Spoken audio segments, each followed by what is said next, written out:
initially in 2018. He was talking about doping and drug abuse in sports. And interesting enough, our next special speaker is going to be talking about doping in sports. Will it end? Indeed. The gentleman's name is Professor Dr. MONI WEKESA.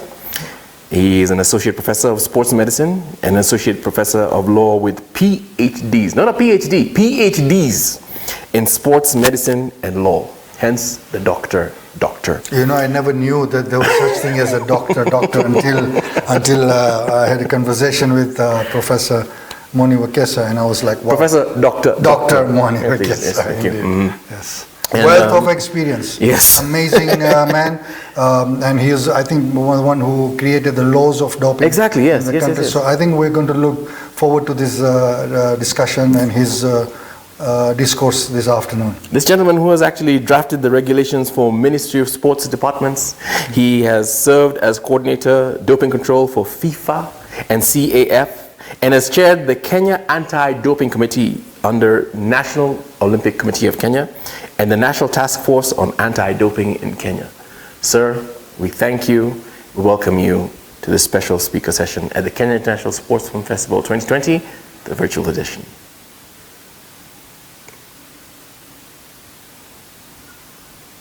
Thank you very much for the welcome. Can you hear me?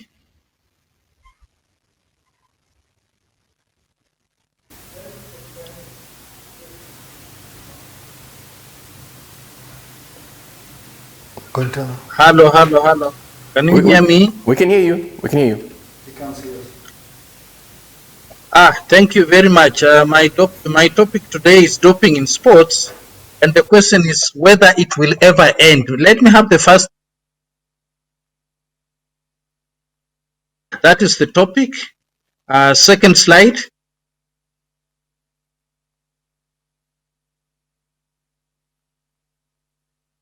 I just want to look at the definition, the history, performance enhancing drugs, anti-doping rule violations, global efforts, challenges, and we finish. Next slide, please.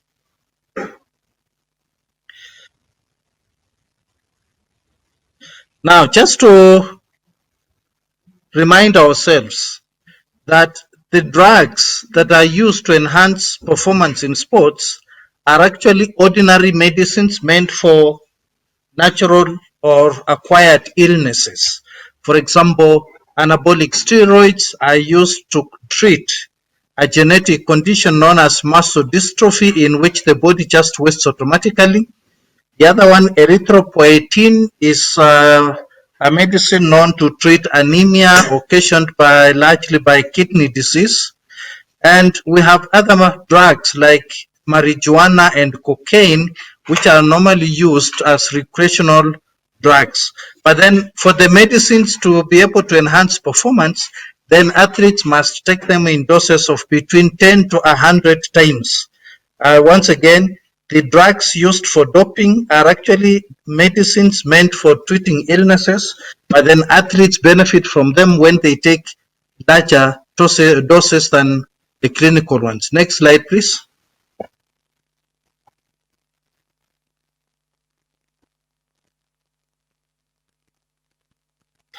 Now, the use of doping is the use of substances prohibited in sports, and these are normally contained in the anti-doping sports rules. The anti-doping sports rules are contained in a list that is normally updated annually. Doping practices are prohibited largely because, one, they endanger the health of the athletes. Number two, they artificially enhance sports performance, thereby corrupting sport. And number three, they violate the spirit of sport, which is meant to test the actual natural human effort. Next slide, please. So very briefly on the history, next slide, please.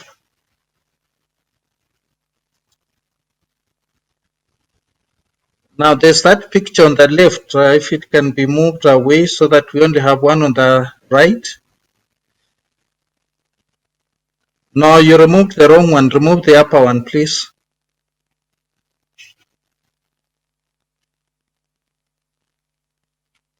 or move it to the top corner so that it doesn't cover the slides.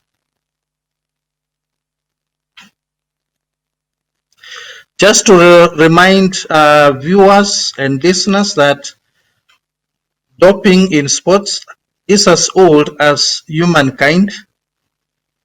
This started a long time ago with the Greek games, and in more recent times in Rome, it was noticed that a Danish endurance runner did 100 kilometers and died afterwards. Autopsy results showed that he had overdosed on amphetamines. I haven't finished with that slide. Oh, okay, yeah. No, go back to that one, yeah. Yes, this one shows about the 3rd century BC when doping was first noticed, and then in 1928, when the world was becoming much better organized, then there was a team that worked at trying to prohibit the use of prohibited substances or medicines in sports. Next. Yeah, in 1968, the IOC made its doping controls and ordered the drug testing for the competitors at the Winter Olympic Games in France. And then the first World Conference on Doping was held in 1999 at Lucerne, Switzerland, where the World Anti-Doping Agency was born. Next slide, please. Next, please. Just a sneak preview into some of the performance-enhancing drugs. We have steroids that can be taken either orally or via injection, and some of the effects are to build muscles, like you see the way that lady has built hers. Next slide, please. You can see the gentleman, the tape cannot go around him because the muscles have been overbuilt. Next slide, please. Blood doping or manipulation of blood in order to enhance performance is another way of doping in sports. Next slide, please.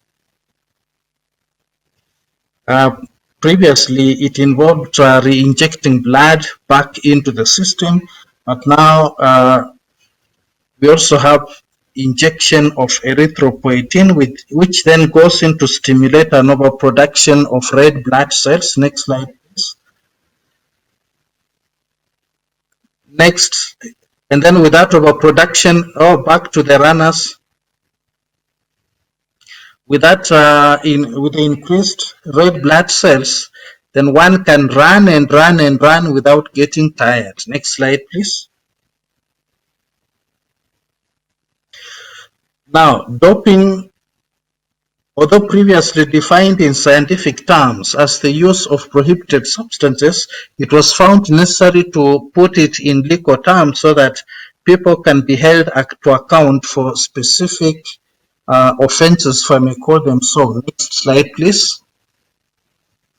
So the anti-doping rule violations include the actual use, attempted use, and then trying to provide a failure to provide a sample, failure to indicate where one is, tampering or attempted tampering with the anti-doping process or sample collection process, being in possession of prohibited substances, trafficking, importing and exporting large quantities of those prohibited substances, either administration or attempting to administer prohibited substances on someone. Then there's another one called complicity, that is trying to abet, encourage, and so on. And the last one is prohibited association.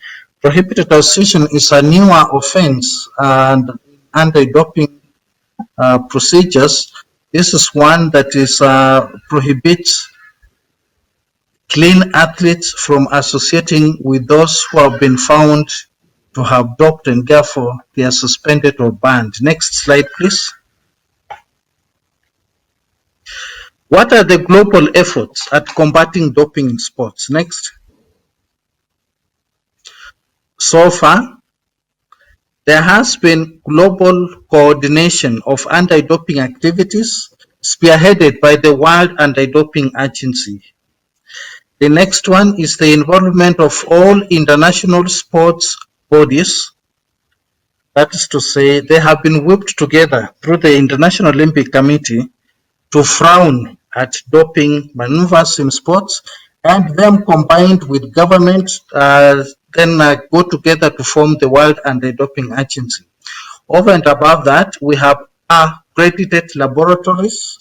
These are specialized laboratories that have been tested and found to be capable of testing for prohibited substances in sports. The other effort is one of the athlete biological passport, mainly for steroids and erythropoietin. And this is a passport that tries to detail the measurements and any variation, say in anabolic steroids, in an athlete over a period of time. This is to say, during the normal testing, if there are any steroids in the body, they will be documented. And then the documentation will continue over a period of time so that if there are any abnormal spikes, then the athlete is summoned to account. The other global effort is one that was informed by the 2005 UNESCO Convention Against Doping in Sports, which requires all governments of the world to individually take measures within their areas of operation or jurisdiction to ensure that they stop doping in sports. And arising from that, many countries have put into place national legislation. That's where in Kenya, the 2016 Anti-Doping Act comes into place. With the act, Kenya then formed the Anti-Doping Agency to try and coordinate anti-doping activities in Kenya. And then that is also then another global effort, so that again, each country has a national anti-doping organization. So yes, seen both globally and nationally, lots of efforts have been and are being put in place to try and combat doping in sports. Next slide, please. What are the challenges? Next, please.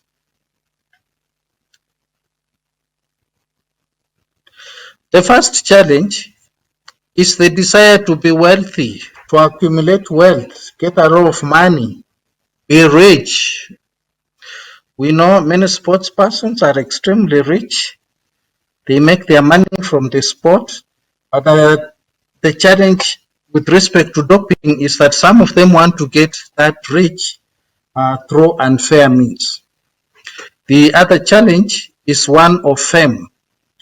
Each one wants to be famous. We already heard from Mr. Rao a little earlier when he asked some immigration officer in London to the question whether there's anyone in England who does not know Kipchoge Keino. That is fame. But then now some people want to be famous through shortcuts, and that's when now that becomes a challenge to doping. The next challenge is one of trafficking in prohibited substances. It has been realized that athletes and sports persons almost everywhere want to use prohibited substances to become wealthy, to become famous. And so this has become a serious business for those who are able to traffic in prohibited substances. The other challenge is the conspiracy of national governments to cover up cheating cases.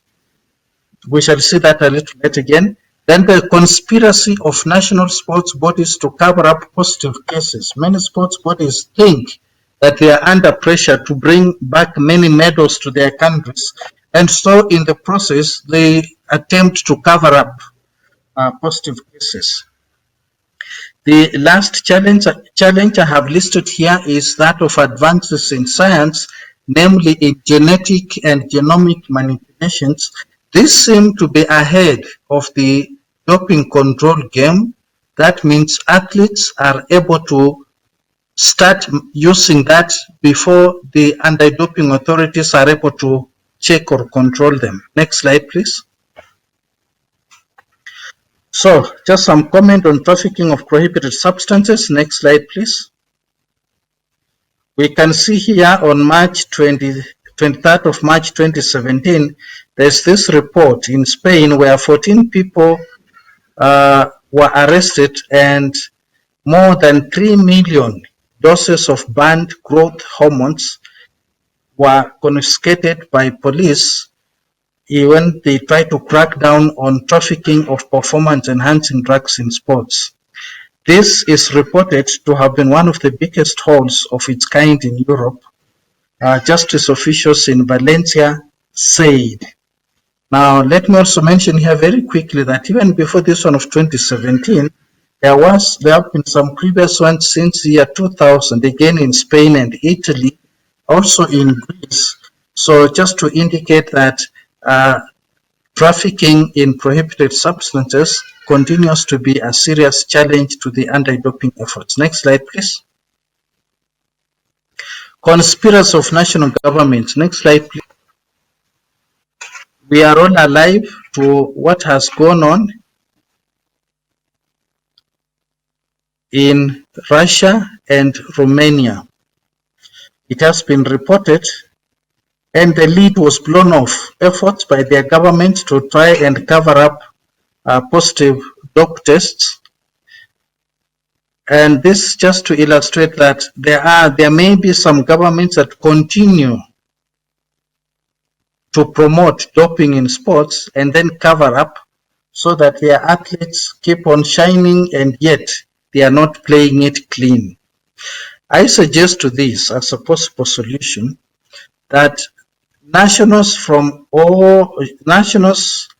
such a countries should be banned from all international competitions for 4 years, whether as athletes or as officials, so that there's a kind of trade blockade against such countries. Maybe then and only then will governments realize that they cannot keep on doing that. And next slide, please. Conspiracy of national sports bodies in doping. Please go next slide, please. The graph here shows us the results, the positive tests for the year 2017 globally. I got this from the World Anti-Doping Agency database. And this just shows that in very many sports, there are those who are testing positive and continue testing positive. This could be an indication of some sort of conspiracy between the national sports federations and the athletes themselves. Where this is found, then the national sports federations should equally be called to account in addition to punishing the individual athletes. Next slide, please.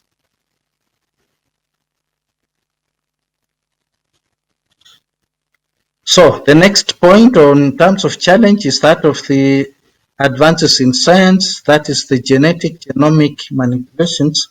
And here, certain genes and genomes known to promote athletic performance can be extracted, injected in others, or even in what are called designer babies, so that a baby grows up with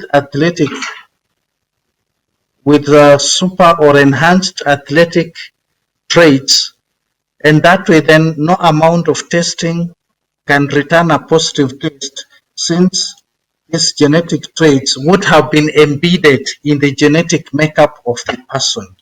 And this is going to be a very serious challenge to the anti-doping efforts. Next slide, please. Now, the question here is, will doping ever end? Next, please. Here I have some statistics again sourced from the World Anti-Doping Agency, where in 2013, that body recorded about 2,000 positive tests. 2014, close to a similar number. 2015, a much higher number. 2015, again, about 1,600. 2017, 1,800. We do not have the latest statistics of 2018 up to 2020 still running, but at least from this trend, one can notice that there are still very many positive tests that are being detected. So then, next slide, please. Considering the fact that people want to be wealthy, they want to be famous, considering that business people have come in and they are trafficking in prohibited substances, considering the advances in science, especially in genetic and genomic engineering, and considering the fact of even governments and national sports federations wanting to shine in sporting competitions, the question is, will doping ever end? And I want to leave viewers and listeners to answer that question. Thank you very much. Dr. MONI WEKESA. So we have been left to basically answer the question on our own. Will doping ever end? Looking at that trend, I don't know. Your guess is as good as mine. We can't hear you. Can you hear me?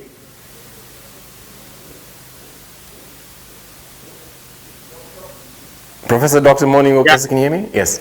Yes, I was saying, Professor Dr. MONI WEKESA, that the question that you have left us with, will doping ever end, is more rhetorical than anything, because judging by that trend, it looks like it's actually getting worse.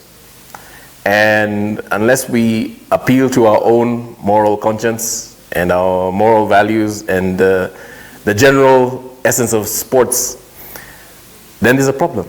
Especially since you're saying that national governments are actually getting involved and covering up for the athletes in the search for the hunt for bigger medals and greater glory. But thank you again, sir, for gracing us with your presence and your wisdom and experience here at the Kenya International Sports Film Festival 2020 virtual edition. And this is an ongoing conversation, and we will be consulting you in the very near future. Thank you, sir.